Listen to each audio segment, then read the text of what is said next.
अस्सलाम वालेकुम। अगर आप भी इस कश्मकश में है कि आप फ्री गेस्ट पोस्ट कोर्स सीख चुके हैं या आप काम कर रहे हैं, तो आपको या तो ये समझ नहीं आ रही कि अब तो मैं सीख तो चुका हूँ कि मैं स्टार्ट कहाँ से करूँ, या मैं कर रहा हूँ तो मैं ठीक कर रहा हूँ कि इसमें मेरी कोई गलती है।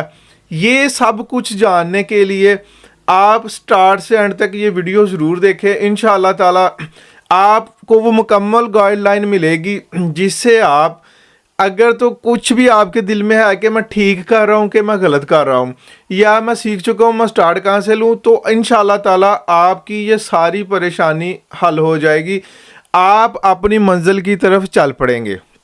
ठीक है, तो करते हैं हम अपनी वीडियो को स्टार्ट और ये सीखते हैं और सिखाते हैं कि ये सारा कुछ हम कैसे स्टार्ट करेंगे और हमारी मंजिल कैसे आएगी, हम अपनी मंजिल तक कैसे पहुंचेंगे। अच्छा जी, सबसे पहले तो आप ये देखें कि कौन कौन सी चीज़ें आपको आनी चाहिए, क्या वो चीज़ें आपको आती हैं। अगर आप कहते हैं कि मैं ये काम सीख चुका हूँ तो मैं स्टार्ट कहाँ से करूँ। सबसे पहले आपके पास एक प्रोफेशनल एंड अच्छी सी ईमेल्स हैं, मतलब कि उनके जो इंग्लिश नेम है, आप ज़्यादातर इंग्लिश नेम यूज़ करें। अगर आप अपना नेम यूज़ करना चाहते हैं तो आपको ब्रांड बनना पड़ेगा, फिर आपको अपने नेम से काम मिलेगा। एक चीज़ ये होगी, ब्रांड आप कैसे बनेंगे, आपके पास अपनी एक वेबसाइट्स होनी चाहिए, आपके पास सारे सोशल मीडिया अकाउंट्स उसी वेबसाइट के रिलेटेड होने चाहिए, और आप उस वेबसाइट में अपनी सर्विस के रिलेटेड बता रहे हों, उसमें आपका डाटा हो, आपके पास बिजनेस ईमेल हो, ठीक है, और आप उस ईमेल के थ्रू ईमेल मार्केटिंग कर रहे हो। ये चीज़ें इफ़ेक्ट करती हैं अगर आप अपने नेम से स्टार्ट करना चाहते हैं। अगर आप इंग्लिश नेम से, मतलब कि अदर नेम से काम स्टार्ट करना चाहते हैं, तो इसमें आपको अपनी डोमेन्स, अपनी बिजनेस ईमेल्स एंड अदर और भी बहुत सारी चीज़ें होती हैं कि जिसकी आपको ज़रूरत नहीं पड़ेगी। ठीक है, अगर आप अपने नेम से कर रहे हैं तो आप अपना मुकम्मल वो सेटअप बनाएं। अगर आप वो इंग्लिश नेम से स्टार्ट करना चाहते हैं या नहीं कर रहे, तो मैं आपको यही बोलूँगा कि आप इंग्लिश नेम से स्टार्ट करें। ठीक है, कम से कम भी आप 5 से 6 अपनी अच्छी सी ईमेल्स बनाएं, उन ईमेल्स में अच्छी सी अपनी प्रोफाइल पिक लगाएं, और जो एक ईमेल आप क्रिएट करते हैं उस एक ईमेल से क्या आपने सारे सोशल मीडिया अकाउंट्स क्रिएट कर रखे हैं, अपने अकाउंट्स बना लिए हैं, कौन कौन से। सबसे पहले, क्या आप लिंक्डइन अपनी उसी ईमेल से बना चुके हैं, नहीं बनाई तो वो आप ज़रूर बना लें। इसके बाद, क्या आप सोशल मीडिया अकाउंट्स, मतलब Facebook, Twitter, Instagram and Quora, Pinterest, क्या आप इन वेबसाइट्स पे अपने अकाउंट्स बना चुके हैं। नहीं बनाए तो आप वो बनाएं। मैं आपको फिर बता रहा हूँ कि जो आपने एक ईमेल यूज़ करनी है क्लाइंट के लिए, उसके रिलेटेड आप ये सोशल मीडिया अकाउंट्स ज़रूर क्रिएट करें, और उन सोशल मीडिया अकाउंट्स में डे बाय डे, या जब आप इतने वो अहल हों कि मैं इनमें पोस्ट करूं, आप उन सोशल मीडिया अकाउंट्स पे अपने लिंक्डइन पर, मतलब कि उनका पोस्ट वगैरह ज़रूर करते रहें, उनको अपडेट ज़रूर करते रहें। और फिर इसके बाद, अगर ये सारा सेटअप आपका हो चुका है, तो क्या आपने ईमेल ट्रैकर लगा रखे हैं। इसका क्या फ़ायदा होगा, इसका ये फ़ायदा होगा कि जब आप किसी भी वेंडर या क्लाइंट या एनी पर्सन को ईमेल करेंगे, तो वो वेंडर जब ईमेल ओपन कर लेगा, क्लाइंट ईमेल ओपन कर लेगा या वो पर्सन ईमेल ओपन कर लेगा, तो आपको फ़ौरन नोटिफिकेशन आ जाएगा, आपको पता चल जाएगा कि इस बंदे ने मेरी ईमेल ओपन कर रखी है। तो इसका क्या फ़ायदा होगा, ये कि आप इस चीज़ को जान जाएंगे और आप ही नेक्स्ट डे भी उसको ईमेल करेंगे। और इसका दूसरा फ़ायदा क्या होगा, वो ये कि आपको ये पता चलेगा कि ये बंदा मेरी ईमेल ओपन करता है, ये बंदा मेरी ईमेल ओपन नहीं करता। जो ईमेल ओपन नहीं कर रहा उसको आपने ईमेल नहीं करनी। इससे आपका टाइम वेस्ट होना भी बच सकता है। इससे आपका टाइम वेस्ट नहीं होगा, आपका टाइम बचेगा। इसका ये भी फ़ायदा है। उसके बाद आपने ये भी देखना है कि मैंने ईमेल ट्रैकर भी लगा रखा है। और उसके बाद आपका ईमेल टेम्पलेट कैसा होगा, आपने जो सब्जेक्ट लिखना है वो वेरी इंपॉर्टेंट चीज़ है कि आपने अपना ईमेल का जो सब्जेक्ट है वो बहुत ज़बरदस्त लिखना। उसमें मतलब कि जब आप ईमेल करते हैं तो सबसे पहले आपकी ईमेल उसको इनबॉक्स में जाती है, वो बंदा आपका सब्जेक्ट सबसे पहले देखता है, उसको सब्जेक्ट नज़र आता है आपका। वो अगर सब्जेक्ट आपका अट्रैक्टिव होगा तो यकीनन हो सकता है कि जो बंदे आपकी ईमेल ना ओपन कर रहे हो वो भी आपकी ईमेल ओपन करे। ठीक है, ये बहुत ही इफ़ेक्टिव चीज़ है, इसको आपने ज़रूर ध्यान में रखना। मतलब कि जो आप सर्विस प्रोवाइड कर रहे हैं उस सर्विस को बिल्कुल आपने एक आधी लाइन में उसको लिख कर उस बंदे को सब्जेक्ट में आपने वो बताना है।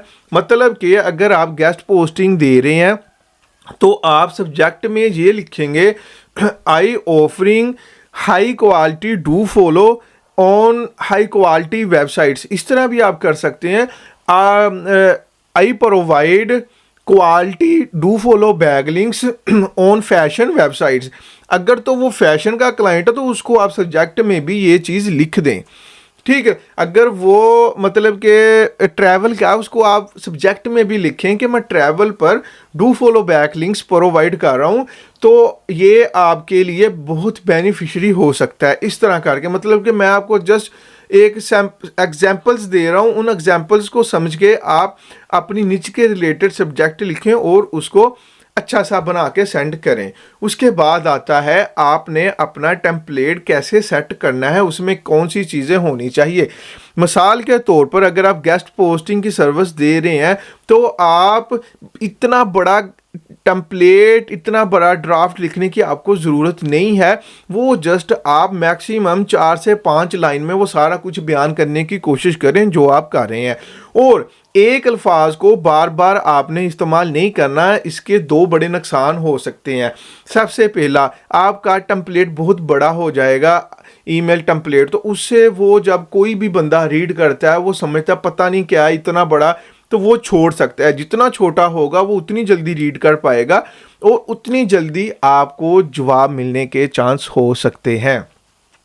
ईमेल टेम्पलेट में दूसरी बड़ी चीज़ आपकी ये है कि आप क्लाइंट को क्या सेंड कर रहे हैं। मिसाल के तौर पर आप वेबसाइट्स उसको कौन सी शो कर रहे हैं, कैसे शो कर रहे हैं। मतलब कि इसमें दो चीज़ें होती हैं। अगर आप टेक्नोलॉजी के क्लाइंट को ईमेल कर रहे हैं तो आपने उस ईमेल टेम्पलेट में कम से कम 5 से 7 टेक्नोलॉजी की बहुत ज़बरदस्त वेबसाइट्स रख के सेंड करनी है। ठीक हो गया, मतलब कि उन वेबसाइट्स की अथॉरिटी, गूगल अथॉरिटी उनकी क्लाइंट की वेबसाइट से ज़्यादा होनी चाहिए। क्योंकि अगर आप क्लाइंट की क्वालिटी से ज़्यादा वाली वेबसाइट उसको सेंड करेंगे तो वो हो सकता है कि आपको जल्दी जवाब दे। अगर आप उससे लो क्वालिटी वाली वेबसाइट सेंड करेंगे, जिस तरह की क्लाइंट की वेबसाइट की क्वालिटी उससे लो वाली, तो वो आप खुद ही सोचें आया कि वो बंदा आपको जवाब देगा। आई होप कि वो आपको जवाब नहीं देगा, क्योंकि ये एक बहुत बड़ी रीज़न है कि खुद उसकी वेबसाइट की क्वालिटी आपकी वेबसाइट जो आपने सेंड की है उनसे ज़्यादा है। तो वो फिर कैसे आपसे बैकलिंक बाय करेगा, वो कैसे आपसे ये सर्विस लेगा। तो इन चीज़ों को समझने की ज़रूरत है। अगर आपको लग रहा है कि ये मेरे सारे पॉइंट्स ठीक हैं तो आप कमेंट सेक्शन में इस वीडियो को अपना लाइक भी करो, कमेंट सेक्शन में एक अच्छा सा कमेंट भी कर दें। अच्छा जी, इसके बाद आपने ये वेबसाइट्स भी ऐड कर ली, उससे नीचे आपने ये ज़रूर लिखना है कि मैं आपको इतने दिनों से ईमेल कर रहा हूं, लेकिन मुझे पता है कि आप ईमेल भी ओपन कर रहे हैं लेकिन आप मुझे जवाब नहीं दे रहे, तो इसका क्या रीज़न है? आपने ये सोचना है। ये सोच के फिर आपने वो चीज़ें कुछ लिखने की कोशिश करनी है कि आया कि आपके पास टाइम नहीं है, या आप ये सर्विस अभी ले नहीं रहे, या आपको मेरी वेबसाइट्स पसंद नहीं है, या मेरी वेबसाइट्स आपके बिजनेस के रेलिवेंट नहीं है, या तो आप ही उस डिपार्ट के रेलिवेंट नहीं है जिसको मैं ईमेल कर रहा हूँ। अगर इन चीज़ों में से कुछ है तो प्लीज़ आई रिक्वेस्ट यू कि आप मुझे बता दें, ना कि मैं आपका टाइम ज़ाया करूँ और ना मेरा टाइम ज़ाया हो। ये चीज़ें बहुत ही इम्पोर्टेंट हैं आपके लिए जो ये काम कर रहे हैं, या उनको काम आता भी है, उनको जवाब नहीं मिल रहे, उनको क्लाइंट जवाब नहीं दे रहे, तो ये चीज़ें बड़ी इफ़ेक्टिव हैं। इसके बाद आप एक अच्छा सा अपना सिग्नेचर ज़रूर क्रिएट करें। उस सिग्नेचर में कौन सी चीज़ें होनी चाहिए और किस तरह की होनी चाहिए। सबसे पहले आपने अपनी, बल्कि वो प्रोफाइल की जो आपने जीमेल पे पिक लगाई है वो ही आपने सिग्नेचर में ऐड करनी है। उसके बाद आपने जो प्रोफाइल अपना नाम, जीमेल का नेम ऐड किया है वही आपने नेम उधर ऐड करना है। उसके बाद आपने जो सोशल मीडिया अकाउंट्स बनाए हुए हैं उसी जीमेल से वो आपने 1 बाय 1 सारे सोशल मीडिया अकाउंट्स विद लोगो आपने वो ज़रूर उधर ऐड कर लेने हैं। उधर सिग्नेचर में आपने ये भी उसको बताना है कि मैं गेस्ट पोस्टिंग सर्विस प्रोवाइड करता हूँ, या आई एम बैकलिंक प्रोवाइडर, या I provide do follow backlink, I am outreach manager कर दें, सुपरवाइज़र कर दें। तो इस तरह अगर ये चीज़ आपने मैनेजर या सुपरवाइज़र लिखना है तो उधर कोई ना कोई आप वेबसाइट ऐड कर दें, कोई भी ऐड कर दें, ठीक है, इस तरह कर लें। या अगर आपके पास वेबसाइट नहीं है तो आप मैं आपको एक और बड़ा मशवरा देता हूं कि आप लैंडिंग पेज तैयार कर लें। उस लैंडिंग पेज का जो लिंक है वो लिंक उधर आप ऐड कर दें। जब बंदा आपके उस लैंडिंग पेज के लिंक को क्लिक करेगा तो लैंडिंग पेज में जो आपका सारा डाटा होगा, कि मतलब आपका क्या नेम है, आप कौन सी सर्विस प्रोवाइड करते हैं, आपका उसमें बायो होगा, वो सारी चीज़ें वो देख लेगा, और देखकर ये हो सकता है कि वो आपको जवाब दे दे। अगर आप ये चीज़ नहीं करना चाहते तो आपके सोशल मीडिया अकाउंट्स भी ये चीज़ का प्रूफ देंगे कि ये बंदा ये सर्विस प्रोवाइड करता है, और आपके क्लाइंट को, आपकी ईमेल ओपन करने वाले को भी इस चीज़ की समझ आएगी। ये चीज़ें होती हैं जो आपको करने की ज़रूरत है। इसके बाद सब तो ये चीज़ आप देखें कि आप कहाँ से क्लाइंट फाइंड आउट कर रहे हैं, आप कहाँ से क्लाइंट की वेबसाइट निकाल रहे हैं। निकालने के बाद आप अपने काम के रिलेटेड उसका ईमेल कॉन्टैक्ट ज़रूर फाइंड आउट करें। मतलब कि अगर एक वेबसाइट में बहुत सारे ईमेल कॉन्टैक्ट है तो आपको ये जानने की ज़रूरत है कि इन सारे कॉन्टैक्ट में मेरे काम के रिलेटेड कौन सा कॉन्टैक्ट है।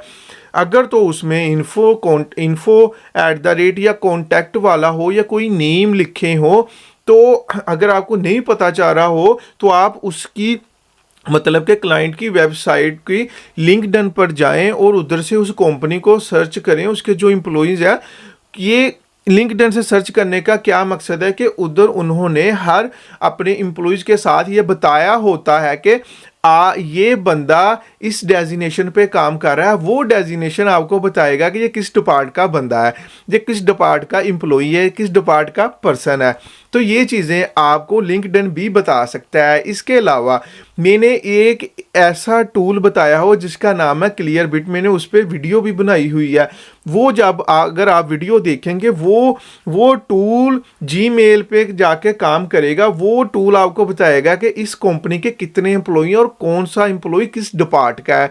इससे आपको ये जान पाएंगे कि मेरे रिलेटेड कौन सा है। तो वो फिर आप उसका ईमेल कॉन्टैक्ट निकालें और उसको ईमेल करें। उसके बाद आप उसको लिंक्डइन पे भी कनेक्शन करें, अपना मैसेज उसको सेंड करें।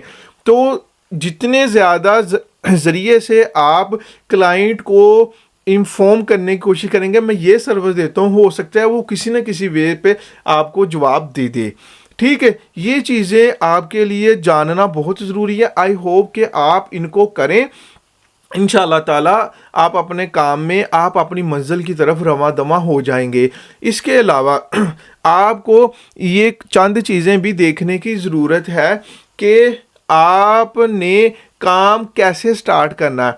अगर आप एक दिन में, ये बहुत मैं आपको ज़रूरी चीज़ बताने लगा हूँ, अगर आप एक दिन में 200 से 300 क्लाइंट वेबसाइट में से उनके ईमेल कॉन्टैक्ट निकालते हैं जो आपके काम के रिलेटेड है, फिर आप उनको डेली बेस पे ईमेल करते हैं, तो हो सकता है कि आपको एक मंथ में काफ़ी सारे क्लाइंट्स का जवाब आ जाए। अगर आप एक दिन में 25, 30, 50 या 100 को ईमेल क्लाइंट को उनकी वेबसाइट में से ईमेल निकाल के उनको ईमेल करते हैं, तो ये पॉसिबल इतना नहीं है कि आपको मैक्सिमम जवाब आए या आपको जवाब आए। ठीक है, ये चीज़ें आपने ध्यान में रखनी है, क्योंकि कंपटीशन इतना है इस काम में कि आपको इतने क्लाइंट ज़रूर सर्च करने पड़ेंगे, फिर उनको अच्छा ईमेल टेम्पलेट सेंड करना पड़ेगा, उनको अच्छी वेबसाइट सेंड करनी पड़ेंगी, उनकी क्वालिटी, उनकी अथॉरिटी वगैरह देखकर कि वो आपको जवाब दे। आई होप आप इन चीज़ों को अच्छे से समझ चुके हैं और आप इनको करेंगे। अगर मेरी वीडियो में आपको कुछ भी अच्छा लगा है, कुछ भी आपके लिए इन्फॉर्मेशन आपको मिली है जो आपको पहले पता नहीं थी, अगर पता थी तो वो इस तरह नहीं आपको पता थी, तो ज़रूर, अगर आप न्यू है तो इस चैनल को ज़रूर सब्सक्राइब कर दीजिएगा और वीडियो को देखकर एक अच्छा सा कमेंट एंड लाइक ज़रूर कर दें।